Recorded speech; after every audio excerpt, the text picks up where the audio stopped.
සුබ උදෑසනක් මාත් එක්ක එකතු වෙලා ඉන්න ඔයගොල්ලෝ සියලු දෙනාටම මම මීට පෙර වීඩියෝ කීපයකදී කතා කරා ඉංග්‍රීසියටත් විවිධ පාලන සමය අපේ රටට හඳුන්වලා දුන්න ආණ්ඩුක්‍රම ප්‍රතිසංස්කරණ කීපයක් ගැන.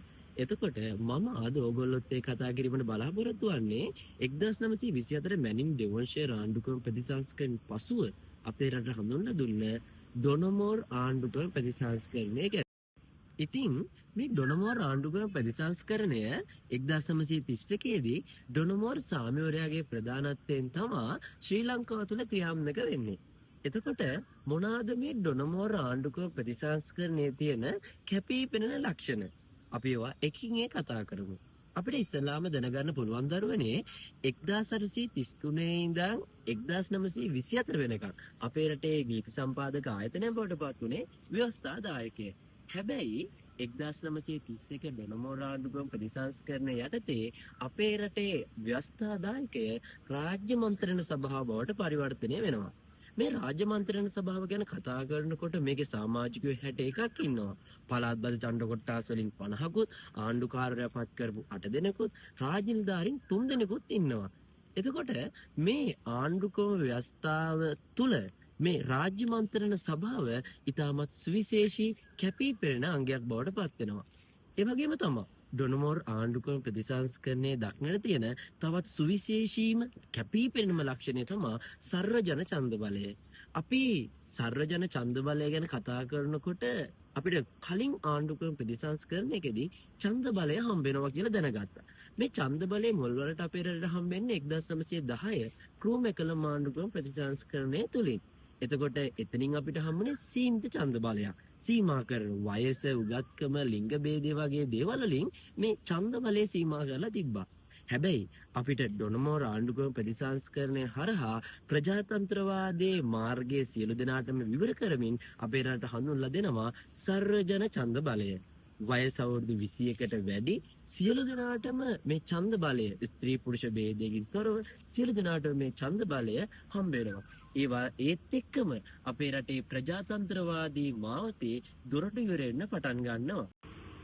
ඩොනමෝර් ආණ්ඩුක්‍රමේ තවත් කැපීපෙනෙන ලක්ෂණයක් තමයි විධායක කාරක සභා ක්‍රමය. එතකොට දරුවනේ මේ විධායක කාරක සභා ක්‍රමය හරහා අපේ රටේ මුල්ම අමාත්‍ය මණ්ඩලය තේරීපත් වෙනවා.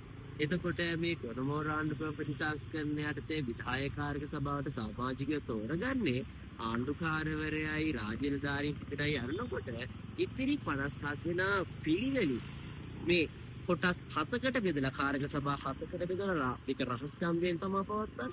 මේ විදිහට රහස් ඡන්දයක් තුලින් කාරක සභා 7කට බෙදලා මේ අපේ රටේ මුල්ම කාරක සභා 7 නිර්මාණය කරනවා. ස්වදේශ කටයුතු, අධ්‍යාපනය, ගමනාගමනය, කර්මාන්ත පොදියට ආදී වශයෙන් කාරක සභා 7ක් යටතේ අපේ රටේ මුල්ම අමාත්‍යවරු 7 දෙනා පත් කරව ලබනවා. ඩොනමෝර් ආණ්ඩුක්‍රම ප්‍රතිසංස්කරණයේ තවත් කැපී පෙනෙන ලක්ෂණයක් තමයි රාජ්‍ය නිලධාරීන් තිදෙනා. මේ රාජ්‍ය නිලධාරීන් තිදෙනා තමයි ශ්‍රී ලංකාවේ තිබුණු උසස්ම තනතුරු පාලනය කරනු ලැබුවේ. රාජ්‍ය ලේකම්, මුදල් ලේකම්, නීති ලේකම් විදිහට අපිට ඕන හඳුන්වලා දෙන්න පුළුවන්. එතකොට ආණ්ඩුකාරවරයා රටින් බැහැර හිටපු අවස්ථාවලදී මහලේකම්වරයාට වැඩ බාර ගන්න පුළුවන්කම තිබ්බා. මුදල් ලේකම් අපේ රටේ සියලුම ආර්ථික තත්ත්වය පාලනය කරනවා. නීති ලේකම් හරහා රටේ ව්‍යවස්ථා සම්පාදනය, කෙටුම්පත් සම්පාදනය මේ නීති ලේකම් හරහා තමයි සිද්ධ වෙන්නේ. ඒ අනුව බලනකොට ඩොනමෝර් ආණ්ඩුක්‍රම ප්‍රතිසංස්කරණය මගින් තවදුරටත් ශ්‍රී ලංකාවේ තිබ්බ ඉහළම බලතල ටික බ්‍රිතාන්‍යයන් සතුව පවත්වාගත් අවස්ථාවක් විදිහට මේ රාජ්‍ය නිලධාරීන් තිදෙනා පිළිබඳව කතා කරන්න පුළුවන්. මේ ඩොනමෝර් ආණ්ඩුක්‍රම ප්‍රතිසංස්කරණය හරහා දරුවනේ දේශපාලන පක්ෂ ක්‍රමයක් නැගීමක් සිද්ධ වෙනවා. එතකොට අපිට කතා කරන්න පුළුවන්කම තියෙනවා මේ ඩොනමෝර් ආණ්ඩුක්‍රම ප්‍රතිසංස්කරණය යම්තාක් දුරට ජනතා හිතවාදී පාලනයක් බිහිවීමට පියවර තැබීමක් බව.